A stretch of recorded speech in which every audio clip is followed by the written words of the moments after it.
I didn't sign up for this. Have you ever used those words before? Maybe when you showed up for a job that was very different than the interview, or you got to the end of a day that looked very different than the view from the beginning. I know I've used those words before, and they were on my mind recently when I read a passage, today's verse, from 1 Peter 4:16. Check this out. Peter says this, "But if anyone suffers as a Christian, let him not be ashamed, but let him glorify God in having that name." Now, Peter's writing to some believers who are being persecuted here, and he uses a word that only appears 3 times in all of the New Testament. It's the word Christian. When the word appears in Acts twice, it's used as an insult.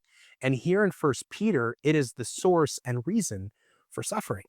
When I became a Christian, I expected things like God's mercy, his forgiveness, purpose, closeness with him.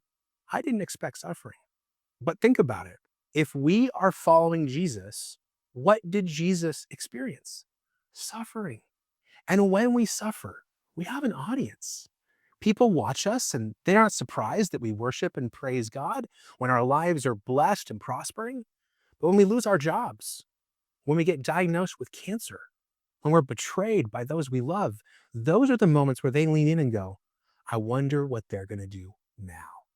So, what if God heard your prayer to be closer to Him? What if God heard your prayer to be more like Him? What if God heard your prayer to be used by Him?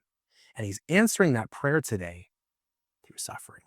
Friend, you may not be where you plan to be, but I believe that God is near you and He's at work in ways you cannot comprehend.